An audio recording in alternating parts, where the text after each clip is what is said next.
Ah, les joies de prendre une photo quand il y a beaucoup de monde. On le fait souvent rapidement, on se concentre sur notre sujet, éventuellement on essaie de cadrer à peu près correctement, hein, je vous renvoie vers la vidéo précédente pour ça, mais on fait souvent vachement moins attention à ce qui se passe derrière.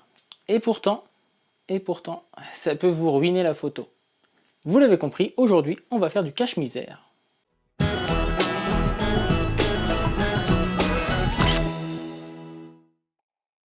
Vous vous souvenez du coup de pub de la Redoute qui a fait le tour du net il y a quelques années? C'était exactement sur ce principe-là, où on voyait la bande d'enfants avec le bonhomme tout nu dans l'eau. Ça fait des photos qui sont un petit peu compliquées à partager sur les réseaux, ou bien qui sont pas super esthétiques à afficher en poster chez soi.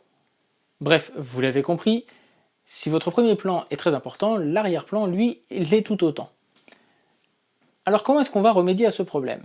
Je ne parlerai pas ici de retouche photo, ça j'en parlerai dans une future vidéo un jour, je ne sais pas quand. Mais plutôt de ce qu'on va pouvoir faire directement à la prise de vue pour essayer de cacher un peu la misère. Je vous propose en l'occurrence aujourd'hui 3 solutions. Première solution, changer très légèrement l'angle de prise de vue.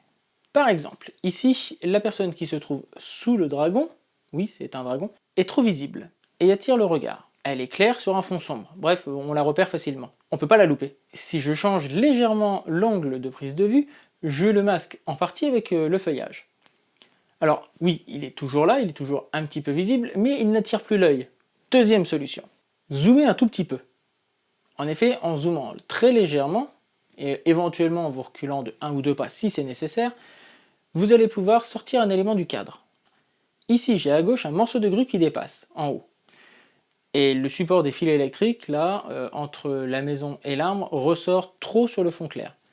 Bref, c'est pas très joli, j'aime pas ça, et on va essayer de cacher ça. Et pour ça, je vais simplement recadrer donc légèrement en faisant un tout petit zoom pour avoir plutôt la passerelle et l'autre maison sur ma photo. J'ai éliminé un élément gênant de mon cadre. Troisième solution, masquer l'élément gênant avec votre sujet. Et oui, votre sujet, en principe, il va prendre beaucoup de place sur votre photo, surtout s'il est au premier plan. Et du coup, naturellement, il va masquer tout ce qui est derrière. Donc autant mettre tout ce qui est moche derrière votre sujet. Par exemple, sur cette photo, je veux avoir Cecilia devant le château de Disneyland. Le problème, c'est que j'ai cadré n'importe comment, et que, au lieu de mettre en valeur Cecilia, eh bien je me retrouve avec des touristes en mode selfie, à gauche, et une monstrueuse poubelle, à droite. Bref, il va falloir corriger tout ça, on va d'abord bouger de quelques mètres pour éliminer les touristes du cadre. Il reste donc la poubelle qu'on va cacher astucieusement, et en grande partie grâce à Cecilia. Bref, on a retiré des éléments peu esthétiques de notre photo. Évidemment, parfois vous ne pourrez rien faire, c'est comme ça. Il y aura un défaut, ou il y aura quelque chose de peu esthétique, et ce ne sera pas masquable à la prise de vue. Donc il faudra faire ça à la retouche, mais ça ce sera dans une autre vidéo. Et dans ce cas-là, prévoyez qu'il faudra des compétences sur un certain logiciel, Photoshop, GIMP ou autre, et du temps. Parce que oui, ça prend du temps la retouche si on veut que ce soit bien fait. Voilà pour ces quelques conseils du jour. Laissez dans les commentaires vos propres astuces, partagez cette vidéo, et d'ici la prochaine fois, faites attention aux détails. Ciao!